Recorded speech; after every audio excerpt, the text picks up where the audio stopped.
Hi guys, Harry here from Park Lane Podcast with your match review from that 2-1 win, important 2-1 win over Brighton. What an important win that was with Brighton, coming into that game, breathing down our necks. If they'd won that, which, they could have, they weren't that far away from doing that. I believe they would have gone a point behind us with 2 games in hand. So it was an important win in the sense of we keep our top 4 hopes alive.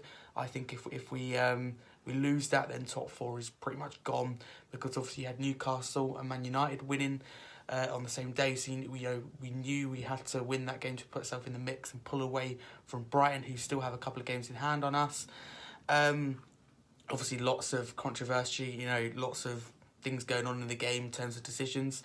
I think Howard Webb's come out and apologised for Brighton and said they should have had a penalty from that foul, by Højbjerg on Matoma. And to be fair, that is a penalty. Whatever side, you're on, whether it's for your team or against your team, I think the refereeing in this country is at an all-time low, and I think it's embarrassment, really. It certainly wasn't VAR's best day the whole day. There was lots of decisions, especially our game, where there was lots of problems. I think Brighton's goal that was ruled out for a handball, I think that was also Matoma. I think that is handball, but I can understand their frustration, with a couple of things, especially that, I think they should have had a penalty, for example. And I think, a couple of decisions where, fair enough, but I wouldn't call it, I wouldn't get carried away, because we ourselves have been on the wrong end of that kind of thing. For example, Brighton fans say it's corruption and we should play that game again.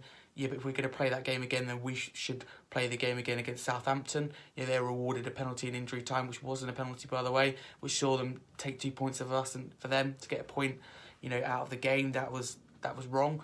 You've got Champions League final, 2019, with that dodgy handball. Perhaps you should replay that again. So the idea to replay it is ridiculous. There certainly wasn't the referee or VAR's best day.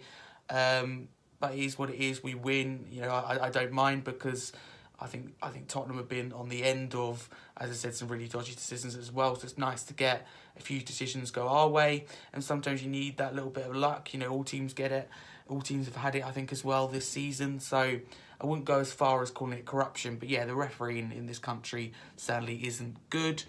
Son, so happy for him. 100 goals now. In the Premier League, fantastic, and what a way to do it. What a wonder goal. I love the saying, and it is so true. I'm going to use it again here. Form is temporary, but class is permanent, and he proved that with that goal.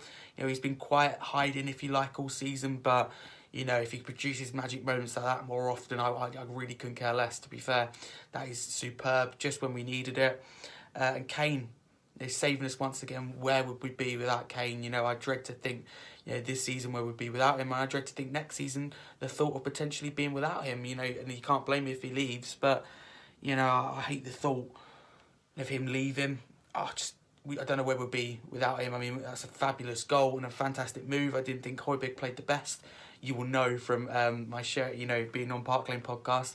I make my feelings clear about Højbjerg. I'm a big fan of his. Dave's not a big fan of him, as you know. We sometimes clash on that, and it's great. It's great to have someone's different opinion on that. But I think, I love him, but I think it certainly hasn't been his best season, and that wasn't his best game. But what a pass and what an assist. Højbjerg, he steps up when needed most. And I'd much rather, I don't know about you guys, let me know in the comments, but I'd much rather have Ryan Mason to the end of the season, and I think he proved that. Stellini sent off Ryan Mason.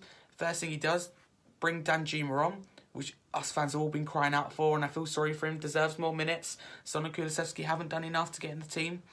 So I'm glad he got minutes. He put Dyer, defensive midfield, something I've been crying out for and want to see for a long, long time, once again. And we play attacking football and we win the game.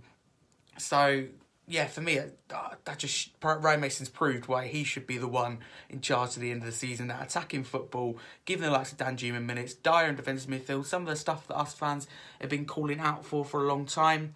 And finally, both managers' red card. I think definitely deserved that red card. I don't know how he can moan about it. He was ballistic and overstepped his boundaries from minute 1 before the game even kicked off. So, he had to be sent off. Stellini, I think it was for, correct me if I'm wrong, but I think it was for not being able to control his bench. Although it's a rule and it has to be followed, I think it's absolutely ridiculous. I think, you can clearly see, I think send off the people on the bench who are in that row, but I don't like it when you send managers off for not controlling their bench. Stellini's trying to focus on the game, control his players. He's done nothing wrong, so I hope Spurs appeal that, and perhaps it's downgraded. That's happened before, I think, with Conte.